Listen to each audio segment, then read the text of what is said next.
We're doing a breathalyzer today for the show, and whoever blows the drunkest gets to do the intro. Blow. Uh-oh. You didn't blow hard enough. That's all I got. You're gonna pass out. As soon as it hits 0, blow until it clicks. Shit. Can you fail one of these?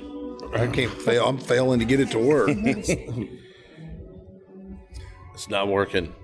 It's counting. You act now. like you've never done one of those before. Just once.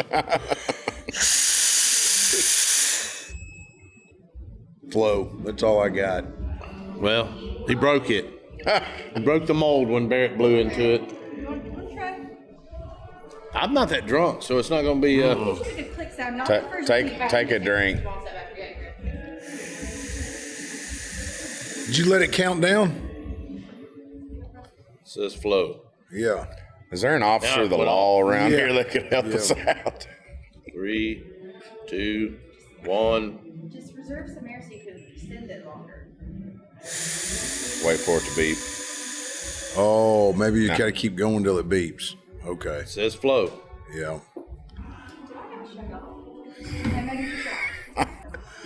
Once. I did it once. Actually, no. You gotta take Actually, I've never done it. You're probably blowing too hard. It had some help. Yeah, I think I was like, You got to have like a smooth, just steady. Steady. But not.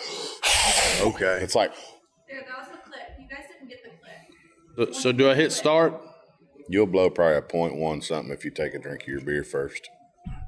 I've been sipping on tequila all morning. I'm telling you, if you got that alcohol still in your mouth, I'm going to use on Barrett. there you go. Keep going. They got it. Still calculating something. I'm going to say 0.08. What's it doing? You did hold it straight up and down that time. 0.15. Oh, That's good. Good job. Is that high, bad, good? I don't even know. that's pretty damn high. Well, I just took a sip of beer, so like you said, that's what I did.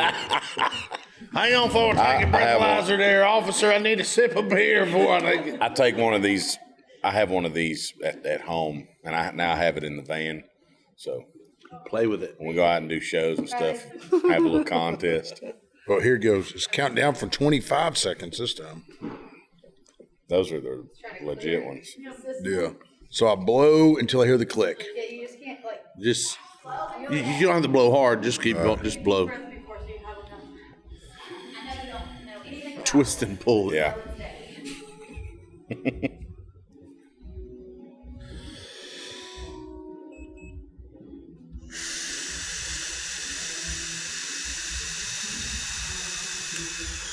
I heard the click. It's calculating. I need to finish. It's not like a real one, like you can put in your car, but you got to hum at the same time. Hum. To make sure you don't put like an air compressor on it or something. 0.06. What? That's There you go. below the legal limit. There you go. So I see. I don't trust that thing. Barrett spent tequila all day. So now I got to do it, right? yeah, we just do it just processes through me different. It's probably just still. It's leaning towards me because they know I'm going to give a good intro. That's it. It's rigged. That's a legit one right there. Adam Carter's out front. That boy plays music all the time.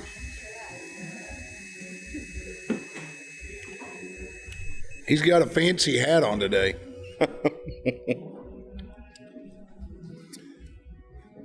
I'm about to get busted. 0.27. No, I'm kidding. 0.11. So Got me I beat. came in last. One was? Isn't that your first sip of drink? Yeah, Today. today. Hell, I just drove back. Fraud. From The Kentucky. police Now, get what it your is, I have one of these at home and I play with it sometimes. Basically, what happens is like if you just took a drink of alcohol, and this is why you should always wait like 20 minutes before you know, even if you have one or two beers before you drive, because it stays in your mouth for a few minutes until it absorbs. So that's what that is. Where I just took a sip of that. Because you ain't had nothing to drink. I could wait 10 minutes and blow again on that if I don't take another sip, and it'd be like .06. And then if I wait a few more minutes, it'll eventually go down to 0. Highest you've ever blown. Second sergeant in the military, U.S. Army.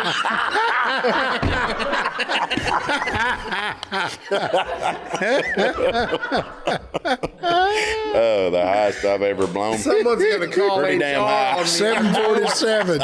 Wait a minute, we are HR. Somewhere over Arizona.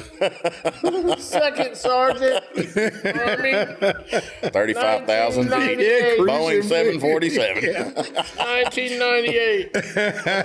Front bathroom. We are live from the Nashville Palace where the stars drop in. We talk about music, we talk about hunting, fishing, whatever we've got going on. Nashville Palace ties to just about every genre you could think of.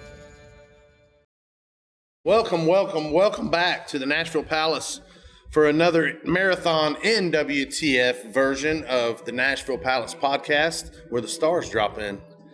And we've gone through lunch after podcast, after playing with the breathalyzers to seeing who's going to intro the show today. And I won with 1 point. What was your point? 0.15. You had a point. That was after I took a sip of beer. Buddy. But like our guest today, Dillon said, if you still have the beer in your mouth, it's going to make it worse. You got to wait a few minutes to get accurate. Got to wait a reading. few minutes. It will read. Dylan, your number was what? 0.11, and that's my first drink of the day. All right, and I'm Barrett, and I came Supposedly. in the soberest of the group at a .06. Who has been drinking all day? Yeah, so tequila That's must not below. show up on a breath. It's got to be a Mexican breathalyzer to pick up tequila. So this is Barrett Hobbs. I'm Bobby Johnson, and our guest today is Mr. Dillon Carmichael, How y'all doing? longtime friend. And Yeah, man. I've known Dillon, well, off and on. We gotten to be a part of each other's lives. I think when you first moved here, you was doing stuff with Irv Woolsey, I think, and Yeah. and I met you, and you were trying to get a gig at Whiskey Bent. You were Yeah, like, man, man. put me in at Whiskey Yeah, Bent, that's right. man. Yeah. And then later on, you've got some great songs, and it's full circle. A lot of the same friends we have and carry have wrote some of them songs and helped you produce some of them songs. Yeah. And I love my family. They love Dillon Carmichael music. They're always like, man, I love awesome. these songs. I love this stuff. And it's country. It's raw. It's real. And you're definitely one of a kind, my friend. Man, wait till you hear what I've got coming. But new. we'll get to that later. The new stuff. Man, yeah, thank you for saying all that. It's very nice. Yeah, you're welcome, buddy. Yeah, I'm proud of it. I love, traditional country music. I always have, and it's always kind of been in there in my songs. And I love country, Telecaster, bending them strings and pedal steel guitar and fiddle. And, my favorite ever is like, Keith Whitley, Hank Jr., David Allen Coe, and Charlie Daniels Band. Somebody told me the other day, they said, have I told you this? This is what they said to me. They said, did I tell you the story about what Charlie Daniels said to me about you? I'm like, about me? It's like, yeah, he used to work with Charlie Daniels. He said that Charlie Daniels told him one time, you got to check out this Dillon kid. He's got this song called Old Songs Like That. And he really pays nice tribute to, Awesome. I'm like, Charlie Daniels said that? That's like my hero. Yeah. I almost cried. Yeah. That is awesome. Charlie, God rest his soul, man. CDB. Yeah. Charlie's a interesting guy. We played music for so long, and but when you really go back to listen to his early stuff, Yeah. man, holy cow! Oh, man, it's I'll great. play stuff, and Great people are like, storyteller. what is that? Who is that? And I'm like, Yeah. it's CDB. Yeah. And they're like, Rebel, no, it's man. not. Just- And I'm like, yeah. Getting it. Yeah, he's got a great book. It's called something like The Empty Seats, I think is what it's called, which is an awesome concept. The idea is, not to sweat the nights that you play a show and not very many people show up, because you're not playing for the empty seats. You're playing for the people that are there. So if it's 15 people, you're playing for those 15 I'll people. be dang. And it really changed the way I perform. Yeah. Huge Pretty influence. inspirational. Oh, for sure. Yeah, I've heard guys say that too before. Even John said that before. They've done like some NASCAR shows that were after the race, and it just wasn't a big attendance. Yeah. But he's like, man, we still give it that full show. Yeah. It might be half of what you're used to, but every time we go out there, it's like it's in your head to give it everything you got, and that's your job. That's what you're supposed Literally. to do. Yeah. That's great. Yeah, man. And so anyway, I don't know what is next, for country music, but I sure hope that it continues down the path of like the Zach Tops of the world and the Jake Worthingtons and the traditional stuff that's coming back. Cody Jinks and all that outlaw stuff is all awesome. And so I love it. It's an exciting time to be around, Yeah. It cycles. I'm old enough to, remember the cycles of modern country music. Yeah.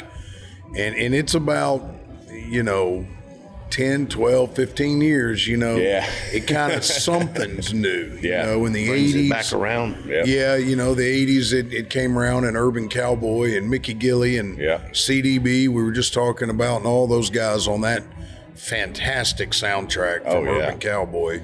And then, George started doing his thing, and then Randy Travis from the Palace got out there and started ripping it, and then that kind of took us into that traditional for a while, and then the 90s kind of scattered that and did its own thing. And so I've seen it just enough. I was born in 73, so I've seen it happen 3 times in my life. But I do think right now there's more artist songwriting with the artist. The artists seem to own more of their music now than what it seems like in the past. To me, I don't know if you would. Yeah, it's a little bit of a different world now than ever because, streaming is. If you look at how long music has been around, streaming has been around a fraction of how long the other ways music has been consumed, and so that's kind of a brand new. We're still navigating that. But it used to be the big break was the record deal. You come to Nashville and it's like, oh man, I got to get me a record deal. And they would celebrate when they got a record deal big time, because if you had a record deal, you were probably going to be a star within a year or two, very likely. And so the reason that was, the labels kind of controlled the market. They decided who was going to be the next star, and they would sign them and they'd make them stars. Now social media decides who is going to be the next star. So it's just a little bit different. It's a different world, but it's an exciting. We were explaining earlier. We had a guy in here that is a great fisherman, and he was talking about different ranks of things and talking about music, and he was asking us about music and how it worked in town. And I was like, well, there's only about 5 of them that can do it for you, and they put a whole team behind you, a lot of money behind you, and put you on the road, and they make you stars. Yeah. You've got to have the talent. You definitely got to have the talent. Yeah. But he was talking about how every stage here in town, it's got everybody sings so good and so well. And I was like, well, it's kind of like hitting the lottery, Yeah. If you're the right singer, songwriter, and you get that crew of the 5 out of the 20,000 here in town that'll tell you they can do it. that 5 is about the only ones that can do it for you. But that streaming thing, so many artists and stars that have just built their streaming to where that 5 here in town has no choice but to say, hey, let me help you some more. So no, it's great to have a great team behind you. Success is when opportunity meets preparation. So if you're prepared for it and you've got the great team behind you, when that opportunity does come up and you have a song or an album or something that connects with the audience, and things start to take off. If you don't have that team, ready to go to battle with you, it can fall out from underneath of you pretty quick, and that's how you wind up with these. It was preparation, opportunity, right place at right time. Yeah, that's great. Yeah. Yep. And I don't know that it's changed a lot. I think there's always something that's throwing a curveball into it. I think when I was growing up, the radio stations could make or break you. Yeah, for sure. If you went on that circuit and you didn't hit the right people or you didn't have the right relationship, you didn't get played. Yeah. And that's kind of like the old version of social media. Yeah. Instead of it being a bunch of people from around the world you didn't know, you had 15 producers, radio producers across the country. And if they blackballed you, you're done. Yeah. Thanks for that run. Yeah, and if you're signed to this record label, and that record label has a lot of cred with those radio people, that label can easily come in and tell them, hey, we really need you to get behind this artist. And they're like, well, we don't want to piss off that label, so we should probably do what they say. And even if they don't 100% believe in it, and that's one of the reasons. So now radio, they have a lot more, a lot more control over what they do and don't play. But in the last like 4 or 5 years, they started looking at streaming. Like, they're going to go, they might love the song and love the artist, but if the song and the artist doesn't have a lot of streams and buzz going on in that world, they're like, come back when you've got a little bit of a story, and then we can maybe talk about getting behind this, So you're right. There's always going to be. There's something going to be different in the industry, and there'll be something in 5 years that'll be different. Now I do think these devices, that is something that's very different from the beginning of time. Everything that we consume now comes from that. Yeah. Our television comes from that. Our newspapers come from that. Our music comes from that. Yep. The relationships that you have with people are all in that. Our whole world now is in those damn things, for better or worse. Yeah. So I don't know that those things leave. Hell, in 5 or 6 years, it'll probably all just be baked into our eyeball. And you don't even carry a phone anymore. Just be a contact you put in. Look at the brim of your hat. I'd be the first one. Like, it took me 2 years to do the facial thing at the airport. I told them no for 2 years, and finally I gave into it. I was like, I'm tired of having to, do whatever you got to do. They look at you funny, and then they start. Well, let me see. You got a passport. You got to. You got to have your real ID now and all this stuff. And I just ended up getting clear because when I signed up for Clear, I've been wanting to do that too, man. I don't even have pre-check anymore, which I still think it's good to have pre-check.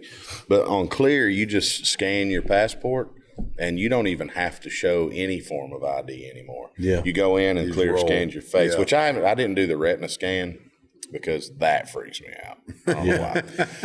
That one really freaks me out. Maybe done pinned you to some kind of Nest camera in California or Arizona, right? Well, yeah, it's like, your retinas are like fingerprints. Everybody's retinas are very unique. Yeah. So it's like, I don't know.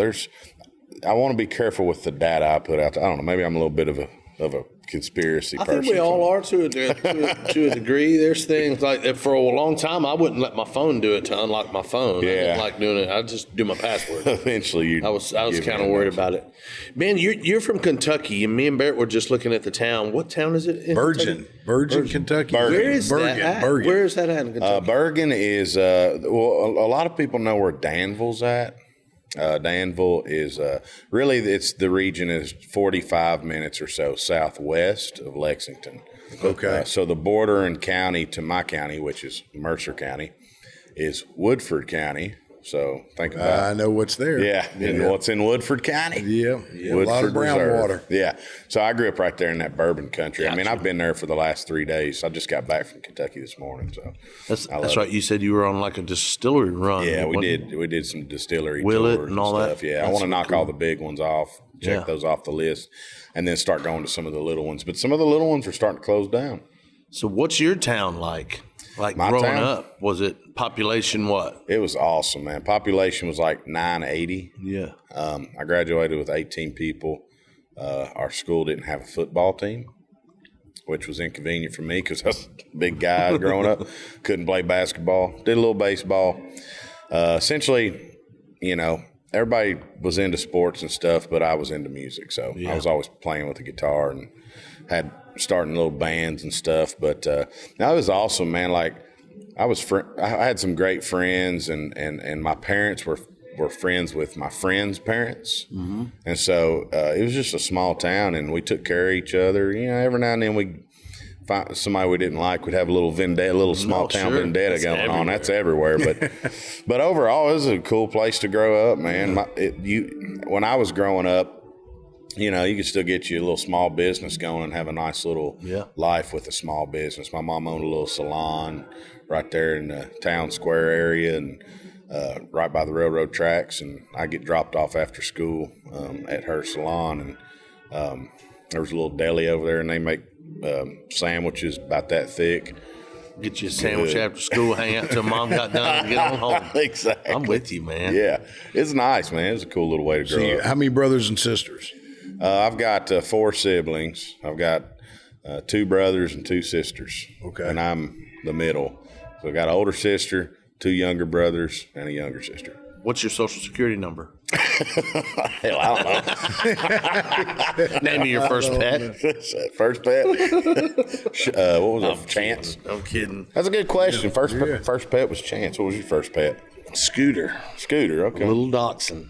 Yeah. A Dotson. Dachshund, yeah. He was That's cool. not very manly. He was small, and he loved to get in, like, if you left like a flannel shirt out by the washer and dryer, he'd like to crawl up in them sleeves. Yeah. And a couple times he'd get caught and got hung up in there. And we'd have to ruin a shirt, cut They a like shirt. doing And that. he'd be biting at you the whole time you was trying to get him out of there because he Those are was good like dogs. hurting, you know. What was Chance? Oh, Mutt. was dog Don't even nose, know. Mutt. But I will tell you a crazy story. We lived next to a huge cattle farm. And those farmers, man, if those dogs get out there and run their cattle, it makes them lose weight. And, you know, our dog would run for fun, just go run them cattle around. And he kept telling us, hey, if that dog keeps coming over here and running my cattle, I'm gonna make it disappear. Yeah. And so anyway, fast forward a couple years, ended up getting shot in the face right here, went right through the nose, through here. Okay, survived it. And I always had just a messed up nose from getting shot in the face. This dog was tough. Yeah, tough dog. Did y'all take him to the vet after he got shot? I'm sure. Yeah, I don't really remember, but I was really young, you know. But I do remember that. Did mom and pops have a fight with the farmer or no? I don't think so. Yeah. You know, I think it was more like, well, I guess we should have listened to him and made sure our dog didn't go over there and waste their money. Yeah, your animals are chasing the man's cows. You're going to kind of got to say, all right, Chance. You got one more chance. Yeah, we fit the name. Looking for the most fun you'll have all year? Join thousands of dancers from across the country for Nashville Dance Fest. 3 unforgettable days of live country music, partner dancing, line dancing, competitions, silent disco, and a community that'll feel like family. Whether you're a beginner or a champion, this is your weekend. Labor Day weekend, September 4th through 6th at the legendary Nashville Palace. Get your passes now at NashvilleDanceFest.com.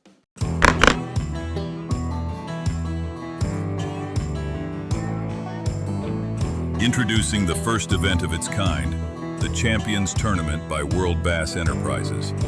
The top 25 anglers from the Elite Series and BPT have a 3-day battle for a first-place prize of $1.25 million to crown a true world champion. Held in the heart of Nashville, Tennessee, this isn't your average tournament. This showdown features a massive trade show at the Gaylord Opryland, live concerts from some of the biggest names, and every special moment streamed live for the world to see. Welcome to the Champions Tournament.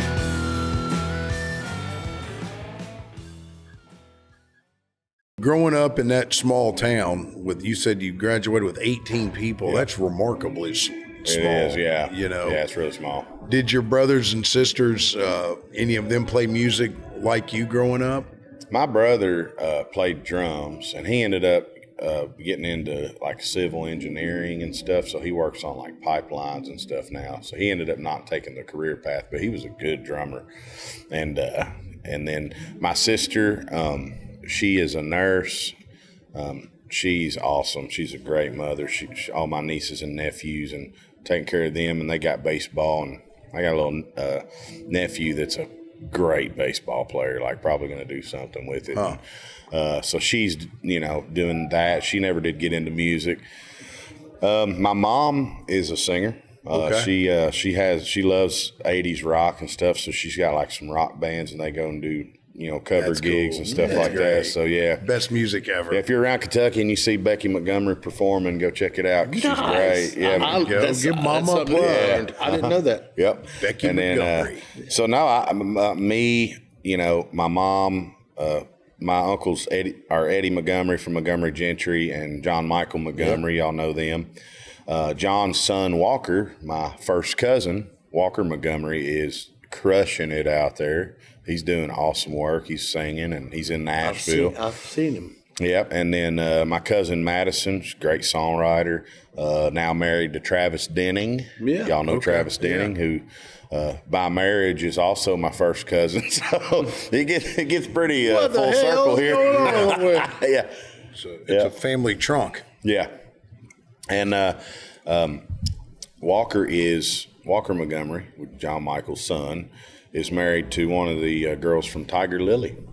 Okay. Yeah, so we keep all Y'all music. are in there. Yeah, I mean, man, we all grew up around it. We connect with it. We relate to it, and Y'all could run your own tour. yeah, literally. Yeah, we've done shows. We've done some like family. Mama shows. Becky opening up with the rock band, and then got the country. That would be a night at the Palace. That would- Yeah, Bring Becky in. That would be do awesome. do a big show here. That'd be fabulous. That would be awesome. Literally a That'd be family dream come tradition. true. It's hard to everybody's schedules. Yeah, and stuff. wrangle That's why it's everybody. like, well, why don't y'all do an album together? Why don't y'all do more shows together? Well, it's just hard, Yeah. It's like we've all got our own managers and our own booking agents, Sure. and all the wires were trying. You would have to try, and it'd be like herding cats. That's to get another something. thing too. We were talking on a couple of our podcasts about folks don't understand an artist's schedule. Yeah, People think, well, man, he's got a bus and he's made it and he's out singing songs and doing what he loves. So there's a lot more to it than just that. God. yeah. From the road to the appointments and meeting with radio. Yeah. And I wouldn't it's change any extensive. of it. I've had a bus. I don't have a bus anymore. I haven't been in a bus in like 5 years. They're way too damn expensive. But I have a van I travel in. It's a nice van. I own it. It's a Sprinter van. It's called Van Michael instead of Carmichael. But anyway, no, it's awesome, man. But yeah, it's that's why people say, oh man, you really got to love it if you're going to do it, because if you come in here thinking it's going to be a bed of roses and you don't love music, you don't love everything about it, and it's part of your being, you're going to get burnt out real quick, and you're going to be you're wasting your time. The only reason, I've been on that bus. I've rode on them buses, and it was never something I got used to. Yeah. It was some people fall right into it. oh man, And as that's soon as the bus best starts sleep. rolling, they go back there and go to bed. And Yeah, trust me, I want a bus. I have a little bit of a claustrophobia thing or something that gets me a little bit on it. And I'll still get on one and go. Yeah. But I don't want to be on it for a week. I mean, just don't. It's a personality type. I've seen great musicians, great performers that their deal breaker on why they quit touring is because they can't be on the bus. Yeah. It can be a little, people can be a little. It's can be scary at times. I think Jamie Johnson was driving to a lot of his gigs there for 4 or 5 years. Yeah. Jamie? I heard that about them. Yeah, he would fall on. He was in an old Cadillac or like Range Rover. Had a Range Rover and was just. Yeah, he would just let the band and everybody just out in front of him, and he'd just tool down the road. Yeah, but that's Jamie. Yeah, man, he's going. Sometimes people they don't like putting their life in the control of someone else's hands, and it's very important to have a driver you trust. Truly is. Because I've experienced both sides of that. Great drivers. It's the best sleep I ever had in my life if I trust the driver. Get up in there and get to rocking you to sleep. And then I've had the not so great drivers where I'm like, oh my God, I'm like every 5 seconds you think, you hit a rumble strip or something. It's like, oh shit. Yeah.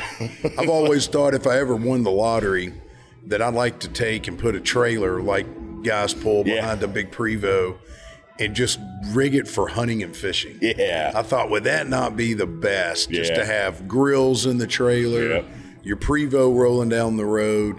You just, whenever you're going hunting, you just roll on, and then you just, and gut the whole thing and make it like a rolling cabin. Yeah, these guys do that now on the tour. I've seen that. They'll pull out a whole Blackstone grill and Traeger. And get ready to spend about $35,000 a year in maintenance. I will warn you. Yeah, they're like a big rolling boat. Exactly. It's always something with them. There's no doubt about that. Definitely the lease, and if you can afford to lease them, that's the way to go for sure. But like you said, it makes sense. And the few times I've been on a bus, Tommy Griffith was driving, and I always trusted Tommy. Tommy was just a great driver, so I never had that fear. But I could see where that would be a fear. Yeah, especially if you do it enough and you have different drivers and different people you don't know. Right. Yeah, and it helps to be able to see the road.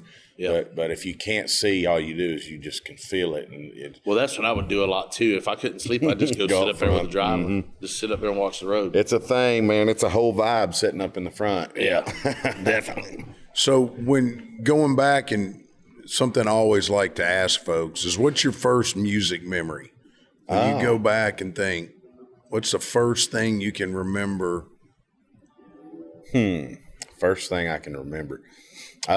Well, seeing my uncles growing up performing. My mom had an album that came out in 2003. I would have been in 3rd grade, so pretty damn young. I remember traveling around with her and her band, and she had a guy that would sing with her. His name was Russ Smith. Mm-hmm. He passed away probably 12 years ago. Unbelievable singer. I mean, I can't even find videos of him. I wish if I could, I would show everybody what this guy sang. How good he was. Just incredible. And him and my mom would get on stage. I remember going to Hazard, Kentucky. My mom had a show, and watching her perform, and watching everybody just east, Appalachia. So they're all driving to the concert in their 4-wheelers. Mm-hmm. And so hundreds of 4-wheelers pull up before side by side. Only in Hazard County. Yeah. Very few towns. I'm like, this is wild. Yeah. And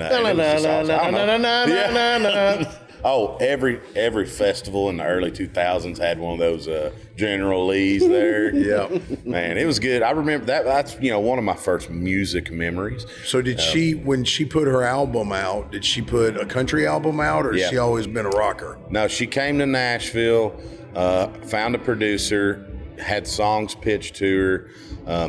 One songwriter in particular was Leslie Satcher. She really loved. If y'all know Leslie, I remember the name. I've met her once, I think, and she took a liking to her music. So she recorded some outside songs, but she went in the studio and made a proper country album, and it was awesome. Huh.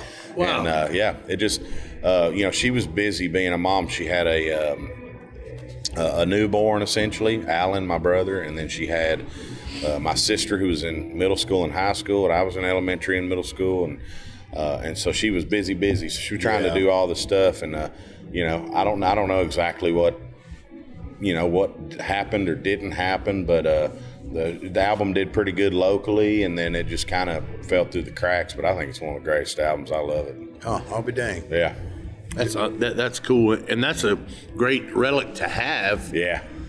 Talking to you more. You and I've been together, drank beer, hung out, but never got in depth about your past. And that's the cool thing about like a podcast, man. Yeah, you can learn so much about somebody that things that you didn't know. Your family, there was music all in your family. Yeah. I mean, so your grandparents. Yep. They play music or did play music? Most of my grandparents. So my mom's dad was a front man, okay, and he was in a honky-tonk band. He was a famous. Harold Montgomery was a famous rockabilly artist back in the 50s and 60s, and you can find his stuff. A lot of people don't know that. Golly. Yeah, Harold Montgomery. So that's my mom, Eddie, and John Michael's dad. Okay. And he was a rockabilly guy. My grandmother, his wife, my mom's mom, was the drummer in the band. Really? Snooky Dean. Back then, that's really something. Oh, it man. was something. A female drummer in the 50s or 60s. Snooky Dean. Yeah. She had some great stories. Unfortunately, she just passed away a couple months ago. Oh man. Yeah, but she was. Yeah. Oh, God bless Snooky Dean. Yeah, man. She had some great stories. She said the bass player was.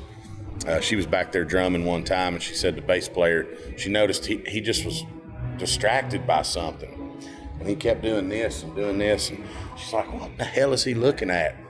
And she got to looking and said, he was down there trying to look up this girl's skirt. And I don't know, she's told some funny stories. And talking about, she said, what in the heck is back of these musicians, these road cases in the back of the trailer? And she said she kept going back there going, just shit everywhere, just you know, this is in the 70s, mind you. And somebody walked around the corner and said, "Oh my God, what did you do?" Done wiped all the dude's cocaine off into the grass, gone $1,000 worth of white dust. What a mess. What a dusty mess. So we ain't having no daggone cocaine around here anyway. It's just a dusty mess. Oh my goodness. That's classic. That is great. That's a great story. Oh, there's more, but Did your mom push you for the guitar? Who taught you how to play the guitar or start messing with it? Yeah, and we were talking about the grandparents real quick before we move on. My dad, his name's Matthew Carmichael, and his dad, also Harold, was in a gospel quartet called the Carmichael Brothers. Mm-hmm. And so they traveled around and sang as well. And he served in Germany, the third, I can't remember what it's called, 3rd Infantry something. Okay. With Elvis. Oh, wow. So he was huge into music, all the doo-wop of the 50s and stuff. So my dad's side also huge. I mean, my grandfather, Harold Carmichael, because my Harold Montgomery had passed away when I was 6 months old. Okay. So I didn't really know him as good. But Harold Carmichael, he really got me into Elvis and stuff, and back when I was younger. So he served with Elvis. So he served with Elvis. He was in a gospel quartet and moved on into that kind of doo-woppy stuff. And then always just had an interest in music. Never did anything with it long term. But anyway, so then I had it on my dad's side as well. So I was getting it from both, you know. That's great. And so, the minute, 12 years old, the minute I mentioned I'd like to have a guitar, it was like game over. Go to the closet and pick so one. mom and dad was like, we're gonna get you one. So I got a Les Paul, I learned like Sweet Home Alabama and Sweet Child of Mine and Smoke on the Water. Yeah. You know, and that was kind of my first. That was my first thing. My mom knew a couple chords on the guitar too, so she showed me like a D chord, an A chord, and a G chord. And she said, "All you need's 3, son." Yeah, that's how I learned. That's how I learned. Well, we just got one, and I had one of those posters that had this chord. Put your fingers here and just play. And me to this day, there's probably 7 chords I know, maybe. Yeah. And that's just what we do. But there's a lot of great guitar players out there. I played everything in D, C, G. Yeah. For basically forever. I still do pretty much. I love an E. A good E like song. E. Everybody has their own favorite, key. That's so funny. So you've got a tour coming up this year, right? A pretty good, extensive tour. Are you on the road with somebody this year? No, I don't have a particular. I'm still booking. They could still happen. Yeah. But right now, I'm going to be going back to markets I've just been in the last couple of years and go do some little, headlining clubs and stuff like that, and just build. It's a little bit of a restart year for me. I'm going to go back in there and as I put new music out and stuff, kind of really cater to those that have been on board for and get the real dedicated, loyal fans out there and give them that real intimate treatment. That's my number one goal. What's your favorite place to play? You mean like category of venue. Or favorite venue in general? In general that you've played. Oh man, the Opry. That's good. Holy Grail country music. But the Palace, and I'm not just saying that. There's a reason I'm about to play here for my second time in a couple months. You've got a big show tonight. I got a big show. I got a big show here tonight. I'll be playing up here tonight, and I played here back around Christmas. I love the Palace. It's awesome. I love Randy Travis. So the first time I ever heard of Nashville Palace, I didn't even live in Nashville. I heard the story about Randy Travis doing dishes in the back of the Nashville Palace. I was already dreaming about living in Nashville. Oh, well, maybe I could get a gig at the Nashville Palace. Look at me now. Yeah, there you go. But no, it's what else, man? I haven't done Billy Bob's. I'd like to do Billy Bob's, but there's a lot of great venues in Texas. I thought you'd been at Billy Bob's. Not yet. Have you been there as a customer? Never been there. It's a crazy place. I haven't either. I'd love to go. I got to say, when you walk in there, I was there don't know how many years ago, and I saw Randy out there a long time ago, and then I was there another time with Tracy Lawrence. Oh, yeah. And I was there 2 nights in a row, and the first time when I was there with Randy's group, the floor was already opened up. It was the arena, and hell, I didn't know. I mean, I'm sorry, it was closed, so it was the arena. I didn't know there was a dirt and a rodeo in there. So, the next night I go in there for the Tracy Lawrence show. We go in, and they've got cattle. They're running a full rodeo, and I'm like, damn, did they cancel the concert? And they're like, I've never been. They're like, no, look at those walls right there. The bleachers come out, and then they set these chairs. Wow. Literally, it would be like if we're in the middle of Billy Bob's, this floor opens up, it cascades back, and there's dirt underneath it. Wow. And then I was like, golly. And then there'll be 3 other bands playing while a rodeo's going on in a honky-tonk. I mean, it's just honky-tonk overload. They've got neon signs out there, like your traditional neon signs. And if there's one, there's got to be 10,000. I mean, they literally are butted up together all the way around the entire property. And I don't know how many. I mean, it wouldn't surprise me if there's 10,000. Yeah. But it's a hell of a place. Yeah, it's awesome. Even if you don't play it, you need to. I was really close.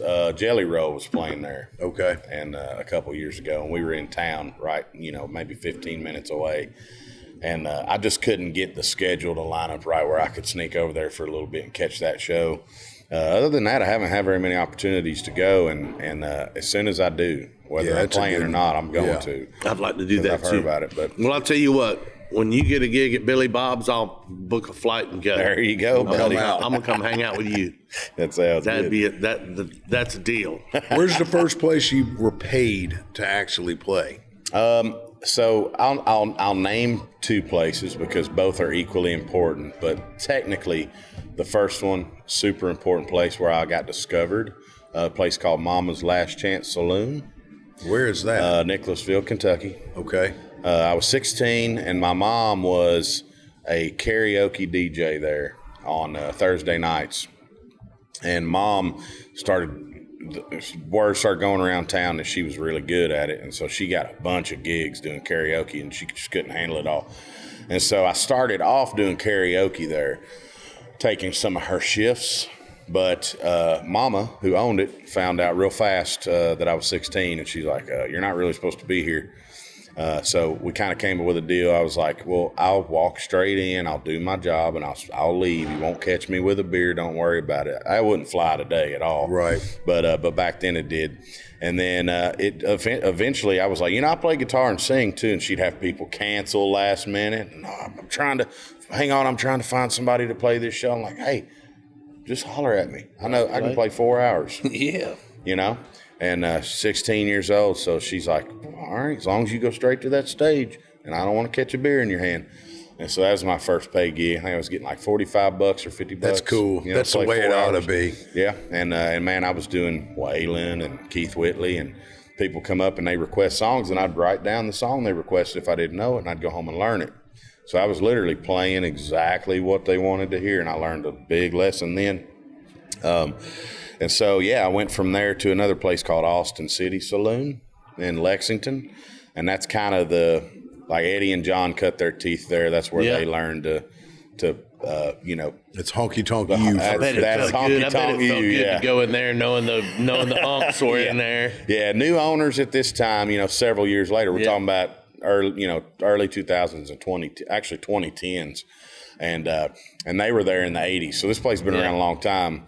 But they had their pictures on the wall and stuff too, and that's Troy Gentry was a huge Austin City. That's where they learned to work that stage, and so I was like, I looked up to them, and so I wanted a gig there. So I ended up getting a gig there, played there all the time. It's funny because at this point I'd already moved to Nashville when I was 18.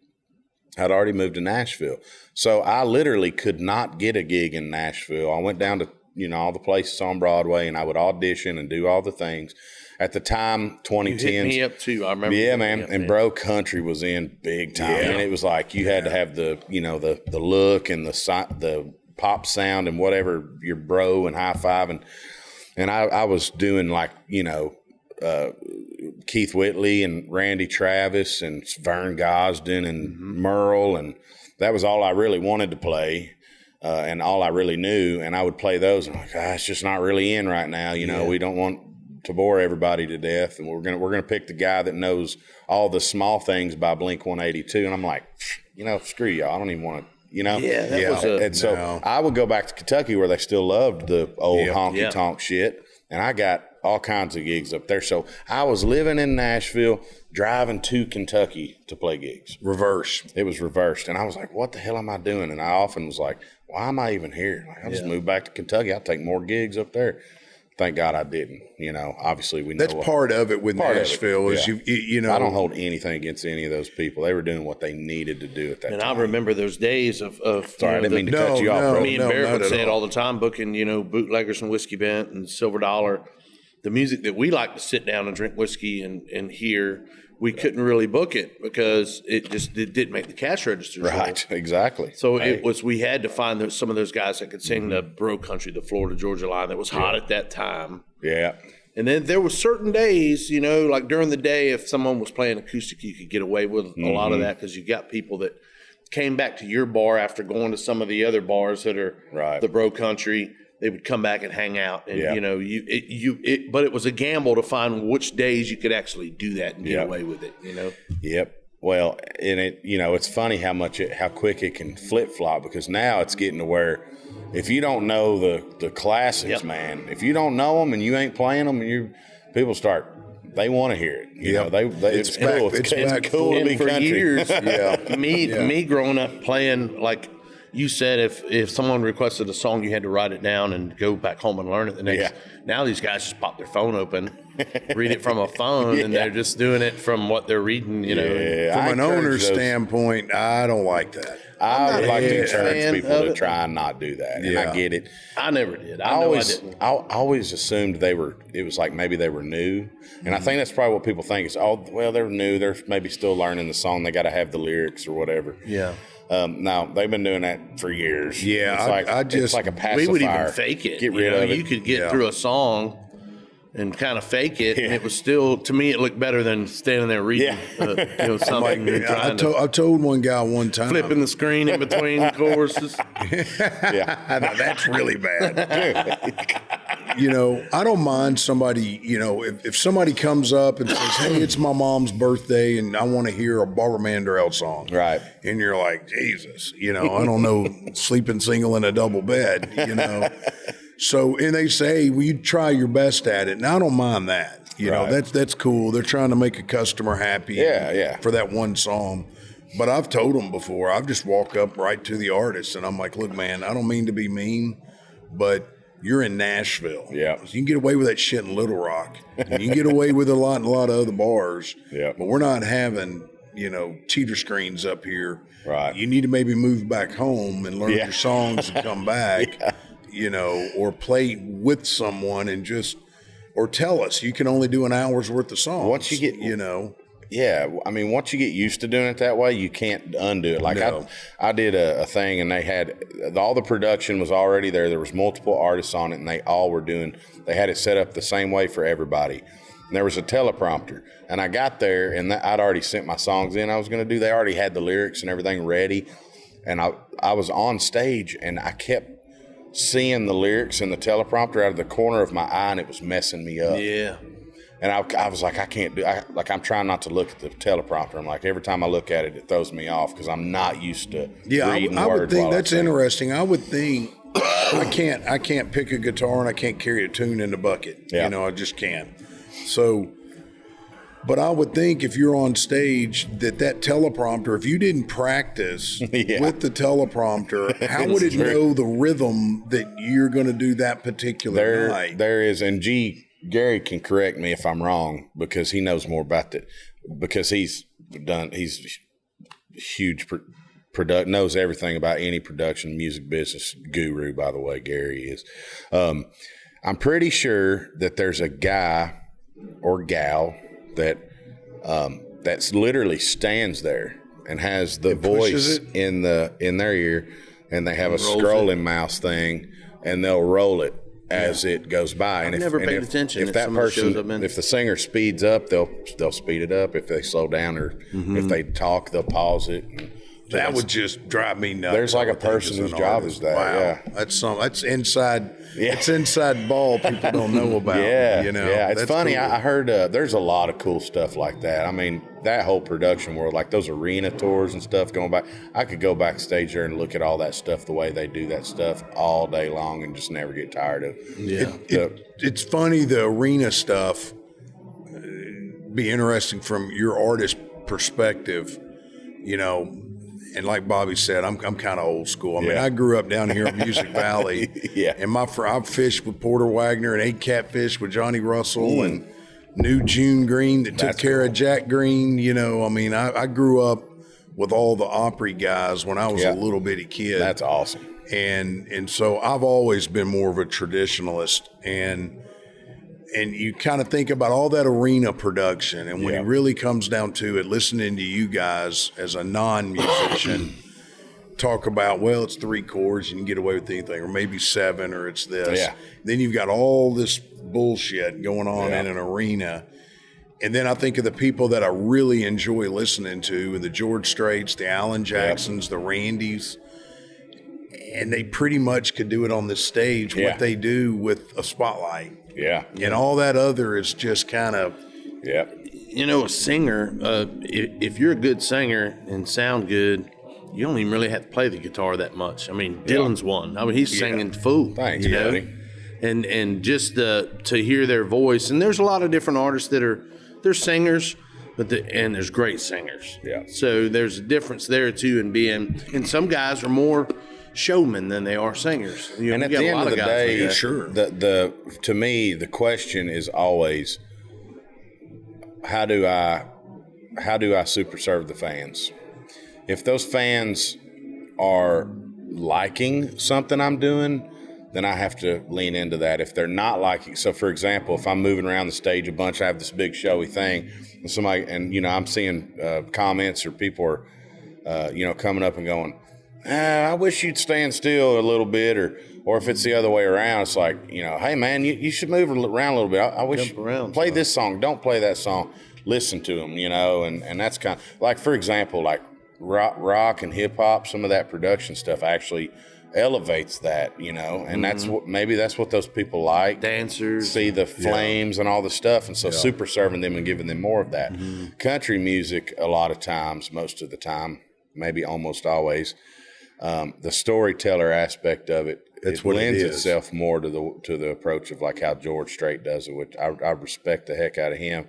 Jamie Johnson can stand there and deliver a song like nobody's business. I mean, you could take George. Hell, they had to make the stage rotate so everybody could see him. He moved so little. Stayed right there. You know, I mean, you could put George and Alan Jackson on this table. Yeah. You know, and that's probably all Alan's they're really another good one. So, I mean, Alan can just stand there and sing his ass off. Oh, yeah. That's just it. I told you this story, and I'll say it again. When I lived in Florida, I fronted a band called Southbound. Okay. And some of our opening gigs, we opened for Montgomery Gentry 3 times. And that's probably one of the biggest reasons I was like, man, I'm moving to Nashville. I'm going to Nashville. You know, Eddie Montgomery out there with that mic stand, spinning that mic stand and doing like he did, and had that cards on that old jacket, you know, just doing – was just magic for me. That whole experience for me, and I was 24. I was 25 when I moved here in 2000, and that was just a kick in the butt. Man, it's know, the energy. So and there were so many different artists too that I liked, but man, there was something about them shows, standing on the side of the stage and watching that show was like, that was slick, dude. Man, and nobody did it. I mean, Eddie does his thing. Yes. You know what I mean? And not everybody could get up there and try to do exactly what Eddie does and pull it off. And it was such a great mixture because they would get on the high end of their songs, and then they could brought back down to Eddie's voice doing a old Merle Haggard song. Yeah. And it just, oh man, it was good. It was what I loved. Yeah. That was man, that's got to be cool to have all them guys as uncles, and that's got to be a fire. That's I mean, you can hear it a lot in your singing too. I can hear a lot of Eddie in your singing. And man, it's great. You know, when I was younger, when I was like, you know, first starting to sing, I had a way smoother voice, and so I very often got John Michael. Oh, you sound like your Uncle John Michael. And then as I got older and, a few packs of cigarettes and a few, pinches of Skull and some whiskey and some, PBR and Coors Light or whatever, it starts to get a little rougher. Hey, look, we go on the bus. They would invite us on the bus, and I remember in them cabinets was handles of Jim Beam, and they would just hand us a whole handle, and we'd do a shot or whatever before the show, and then it'd be like, "Take that bottle with you." They were sponsored by Jim Beam, so they had Jim Beam everywhere. Man, they were, the Jim Beam people were like family to Troy, and is still like family to Eddie. And I met them through them, years ago. And I was literally at Fred No's house yesterday from Jim Beam. Like, they're still a big part. They're great people. I mean, if you look at the side of a bottle of Jim Beam, like, that dude's face is on the side. He's the master distiller. Now his son, Freddie, is now the master distiller.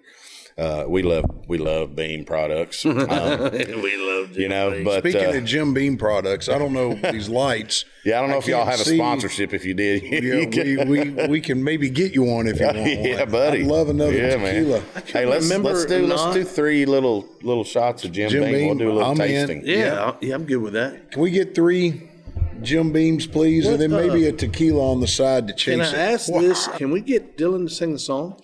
Oh, yeah. My guitar's in the green room. Well, and I know we normally have a guitar set up here, and I don't know where Megan is. She normally handles the guitar. She's probably out. I'm happy to go grab mine real quick. Texas favorite David Adam Burns, live one night only, Wednesday, August 19th in the Randy Travis Room at the Nashville Palace. Free concert sponsored by Liquid Death. Join the Nashville Palace for a great Texas night of music. All right, we've gotten to the sing a song portion of our show, man. Thank you for being here with us today, and thank you for bringing that guitar. Yeah, buddy. Play us something you want to play. Something's coming out. I just wrote this, so I'm pretty excited about it. I don't know when it's going to come out, but I'm really excited about it because it's honky-tonk, baby, and I'm a honky-tonk hero from way back. Like I mentioned earlier, I grew up in them. So let's see how y'all like this one. That's right. Let's put the crying country, more pedal steel guitar, twin fiddles to stitch back together both halves of my broken heart. Put a tear in my beer, I came here to hear old habits die hard.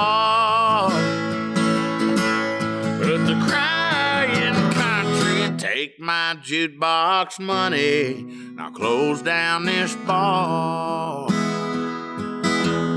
B7 Rockola, 45 RPMs.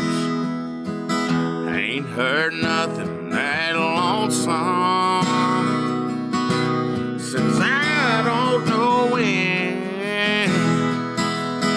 Somebody turn up a telly, make them nickel wounds bend. If I had to choose, I'd take the blues, getting me whiskey bands. Let's put the crying country, more pedal steel guitar,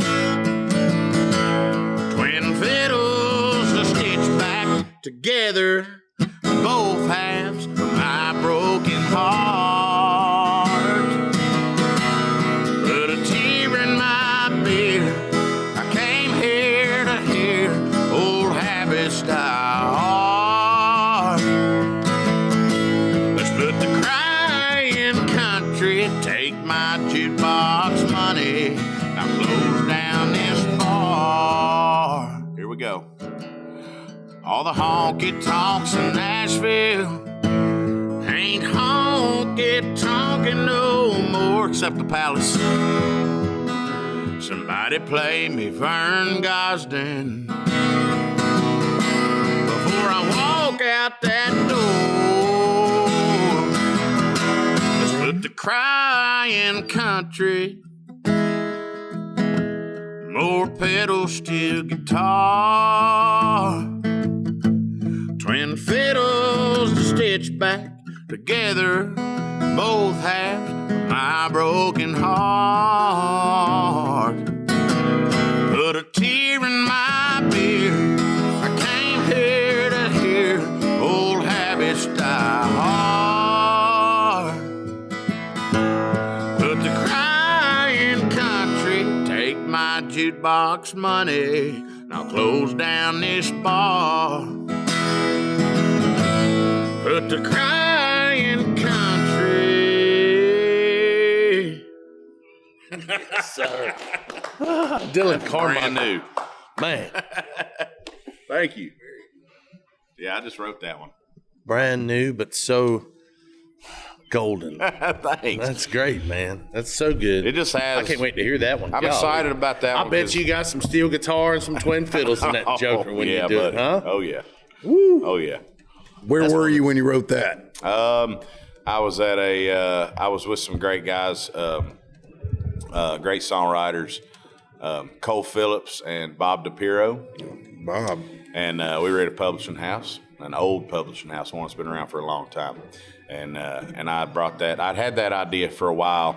I was just like, man, you know, COUNTRY. There's a CRY in there. Hell is going on. We've got some bad-looking Nashville Palace Angels that have rolled in here. What? Yeah. Man. We did. We did. We did. Man, you guys put. Hey, You guys look familiar. Goddamn. Lord. man, y'all put the tank in thank you. Good Lord. This will be Dillon as your career goes on. Y'all looking good. Dang on. That's a whole lot of meat over there. I'm not so. Goodness. Is this yours? Tequila for the Yeah, you gonna Yes, yeah. roofied it, didn't you? Here for you. Thank you, sir. Appreciate I'm it. kind of. I just started here. That's your. It's your I'm first kind of day. worried about. What the hell you doing? Don't you got a show to play? He just got done. He got done over there. Speaking of While we breathalyzer, eat lunch. what's it? So look, I don't know that I want to drink this shit. To be honest, I don't know where it came from. Sorry, guys. Sorry. What y'all put in them Doing, things, buddy? Offer you a tequila, sir? man? I just want one of them whiskeys. I heard you I'm blew a good on tequila. .15. We heard you blew a .2 or something like that. I blew a He's the owner, right? .11. This one's on you, Daddy. We put it on John Michael's tab. It's all good. Never a dull moment around here at the Palace. Y'all put your hands together for the Palace Angels. Yeah. Woo! The new edition. Sexy devils. I'm never coming back. I was like, what are y'all looking at? Yeah, well, I just caught out of the buddy. corner of my eye, and I thought, what in the hell? Send me that from MySpace. Yeah. I want that too. I want to send that to my wife. As She'll your get a kick out of career that. continues to climb, Dillon, I don't know that you'll ever be on a more sophisticated podcast in your life. I love it, man. Ours- This is the way it ought to be. Way- You look like the leader of Three Blind Mice. Yeah, I didn't know. What in the hell is Like, going what on on earth? over there? Whose idea was that? That's I what I don't know. want. I got a feeling Megan was. Man. Well, they were playing over at the scoreboard before we came Yeah. over, and Well, that's Willie Treywick, the one with the yellow hat on. He plays guitar with me. Yeah, I saw he's a that. buddy. I seen that. well, he's good. He's The, great. Golly. He told a Both great of those story. guys are He uber told a talented. great story on how he got his job texting with you, and, Yeah. and he was like, "No, I don't really want to do it," and you were like, "Well," kind of ghosted him at that point. Yeah, And no, he's that's like- not well. He goes, "Well, I made him mad. I guess I'll go do it." And he told the whole thing, and it I was was a probably funny napping story or something. You know, he Yeah, thought I let was. it go. You know, I probably fell asleep on the couch or something. He was freaking out about it, like, "Oh damn, I done pissed him off." I got up. I was like, "No, man, no, all good." I was like, "You don't want to do it, you don't have to do it." I mean, you know, he's an artist, you know, and I was like, "Hey, man, we're flex," you know. Willie and Ian both play guitar. They're both artists, and so I, as an artist, understand their position. I'm like, hey guys, if you got a show and you can't come, one of you can't come, one of you can, we'll figure it out. Yeah, it's fine. No pressure. Man, we've had so much fun. Those guys are so talented. And so to be clear, tonight we've got Willie is playing guitar with me. Ian's not with me tonight, but he'll be on the next one. And Sean Mitchell playing drums. So gotcha. It's going to be a good night. We've got a great crew and band and everything out there on the road. And Treywick told a story on you also. He said, if you need a story to tell that's you're not going to blush or be upset. It was a good one. He told the story about the non-indestructible Crown Royal bottles. that was a good story. Yeah, so that story is forever. Every time, because I don't drink Crown, but he drinks Crown Apple. I don't know why, but Crown's good. Crown Apple. Well, you just saw how he walked out here. I mean, that's a Crown Apple ad right there. Yeah, I know, right? But anyway, no, I give him shit about drinking Crown Apple. But the Crown Royal bottles, I'm kind of gullible, especially TikTok or whatever. And I saw a video. A guy said, "Did you know that a Crown Royal bottle is virtually indestructible?" And he takes the bottle and starts like right here, and he goes, throws it on the floor, and it's fine.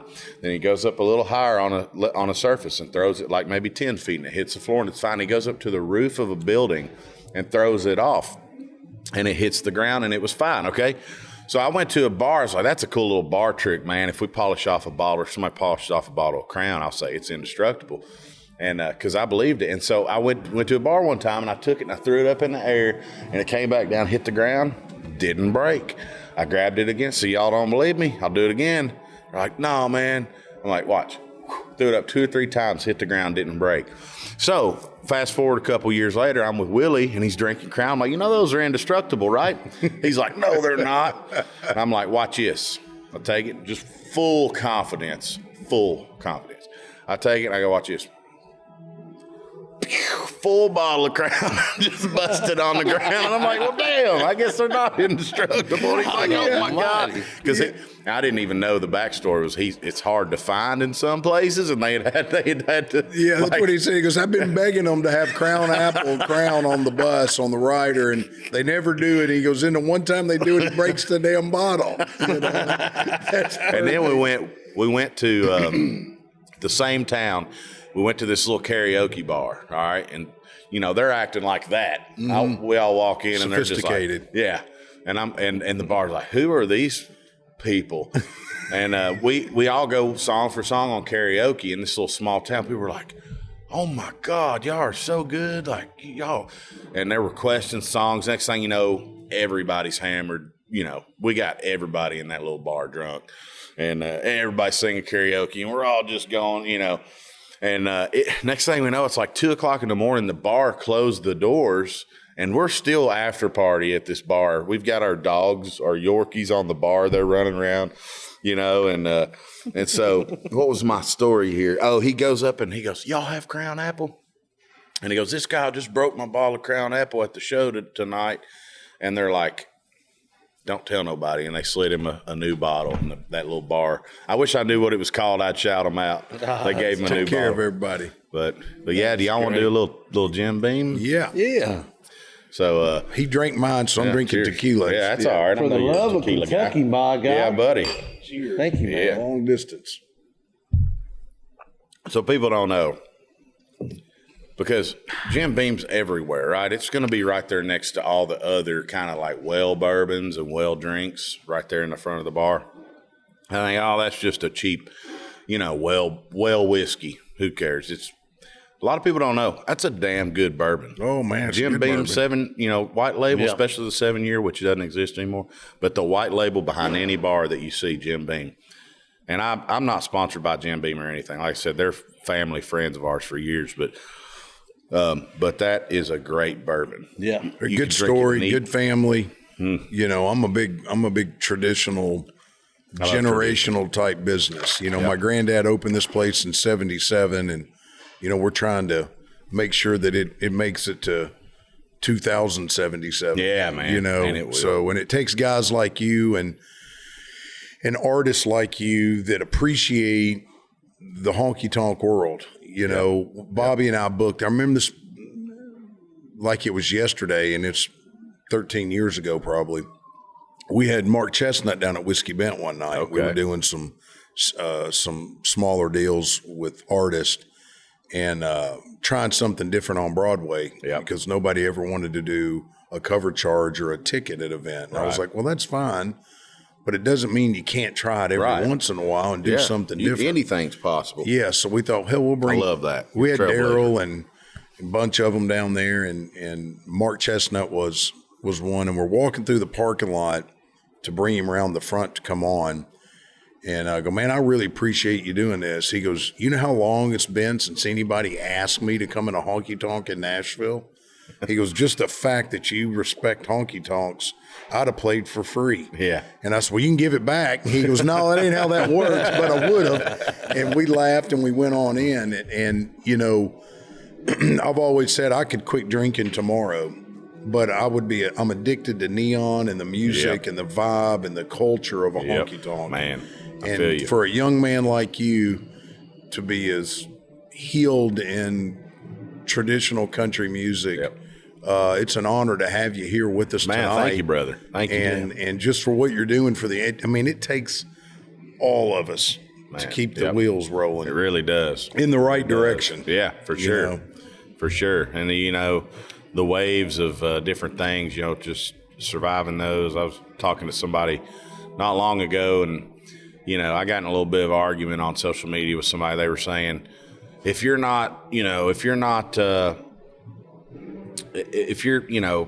heart's not in it, quit, go home. And I'm like, I don't know if that's the right thing, because, you know, people grow, people change, things happen. I don't encourage anyone to leave this town, regardless of what they're doing, what kind of songs they're writing, what their messaging is, what they, you know, I just don't encourage anyone to leave this town. And the people, through all the, through all of the obstacles that they faced, the people that are still here are the ones that just didn't quit. Yeah. They just kept going. And everybody, whoever doubted them, and they said they loved it and they stayed around. And I just love that sentiment. And I'm kind of that guy. You know, like I said earlier, I for years and years, I didn't have a gig in the state of Tennessee. Mm-hmm. You know, I had nothing going on. I was working security. And I asked myself all the time, man, what the hell am I doing here? Mm-hmm. And just persistence, just stuck around. Yeah, the grind, you know, and then the things that mattered back then that was relevant to me and to what was around me. So a lot of that shit don't even exist anymore. You know, it's like that stuff. All this stuff seems like a big deal now, won't later. You know, it's right. Like, well, you know, God has a path for everybody. I truly believe that, and you know, there's a lot of us that moved here to be superstars and to make it in the music business. And I learned probably about 5 years in that I didn't want that road. I didn't want that life. Yeah. Still didn't mean I didn't like to hear a song I wrote on the radio, and would still like to hear that. Yeah. But I found and there's a lot of people that have done this that kind of found their own way, found their own avenue. Mine was, booking bands and being a part of the bars and still in the music and actually being respected for it. You know, it's a great feeling. Yeah. You know, man, think of all the people, you know, the people that were shooting to be an artist, be a global superstar, whatever, that ended up being songwriters. You know, that now that decades have passed, they'll be the first to tell you, man, I'm so glad it worked out the way it did. It broke my heart back then, but I got to, you know, be around my children. I got to go to their baseball games. I got to, you know, be a great husband and be around my family. And same here. And live a healthier lifestyle. I like to get in my tractor now and you know, do some bush hogging. Sometimes it's a blessing. Yeah. You know, what's the saying? It you know, basically just saying it ended up being a blessing when you didn't think, you know, it's blessing in disguise is what I'm trying. Sometimes a curse turns into a blessing. Exactly. Or a blessing in disguise, or whatever the saying is. But there's no doubt. You've had a good little run of some things, man. John got to produce some stuff with you, and that whole album, I love that whole album. Thanks, man. Just all the songs on proud of that album. And then, you know, our good buddy wrote the She's Sawing Logs song. Yeah. Gosh, Bryce Long, Wynn Varble, and we went Brandon last year up to Honeybreak hunting with me and Bryce and John, and I've known Bryce for years and years, and just a great guy. We call each other a couple times a week just to bullshit. Great guy. You know, awesome guy.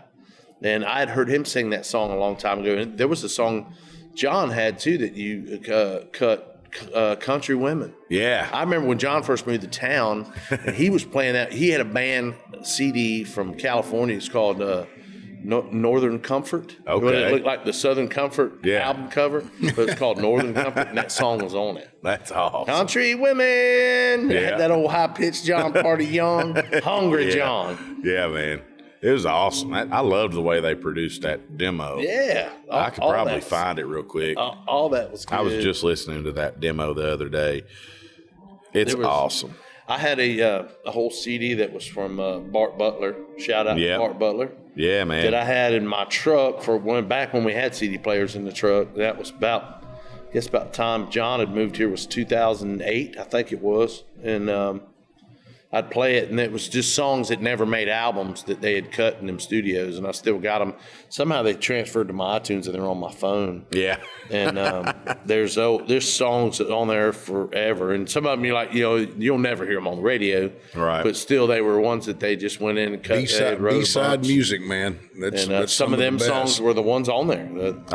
Country Women and. When does your tour? We'll make sure we get you proper plugs. So you're at the Palace tonight. When does it kick off and you start beating the asphalt? When the weather warms up, about March, April, I really get busy. I've got some little private shows and stuff going to Alaska this year. What's your if people want to look you up, give a plug out for your social media handles? Yeah, so I'm on all of the social media. Dillon C Music, DILLON. My website's DillonCarmichael.com. All of my tour stuff gets posted on there. I'm super involved in social media. We'll be sure to put all that in. Yeah, that'd be awesome. And I will be performing all over the country this year. So there's a very good chance I'll come to a city near you nonetheless. So be on the lookout for that tour schedule. I'm still booking majority of my shows right now. Okay. They either haven't been announced yet, so I can't say it, you know, or they will be booked, But you've got plenty of mileage coming up. Yeah, so keep an eye out. If y'all stay on them social media pages for sure, they'll figure it out. Man. That's the way they always do, don't they? They're like, they sure mine is do. coming. We're going to go see. We're going to have us a honky-tonk country with guys showing their bellies, bringing the shots, right? Yeah. I'm trying to find that song still. Sorry, I'm not trying to be play some of it? I was thinking about if I could find it, but man, I just don't. Which one is it? The Country Women demo you were talking about with John singing. I've got it, but I think in my phone they're all called Party. I'd have to skip and go through them. Another time. We'll do that another time. But thank you guys so much. Man, thanks so much for spending time with us and being here tonight at the Palace. There's a group of people that are out there in the world that are trying to do what you're doing, and we love to see those folks that are our friends be successful and good people that work hard and try to keep it going. So our hats off to you and wish you the very best. You always got a home here, buddy. Brother. I'll tell you what, put that family show together. Barrett will find a sponsor. We'll make sure everybody's We'll hit that for February. Awesome, we'll hit it. Nobody's schedule's busy in February. That'll be good. Just look man. next That'll February. Well, John Michael retired, man. He did his last show just a couple months ago. I saw that. That was incredible. But yeah, so John, maybe we'll get him to MC it. There you go. Get him a rocking chair. Just put him over there. Yeah. You got to bring Mama out. Yeah. Let her cut some '80s music in here. That'd be fun. We'll just wait for the John Michael comeback. I'm kidding. I don't know. I don't think that's going to happen. I just you know how it is. Alabama. How many times have they retired? The Eagles. Everybody.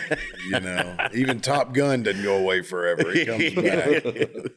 Dillon, thank you, buddy. Thank you so much, man. Hey, thank you guys. I had a great time. Yeah. Cheers. It was great. Salute. Oh, show. NWTF. All right, NWTF. That's a wrap. Thank y'all.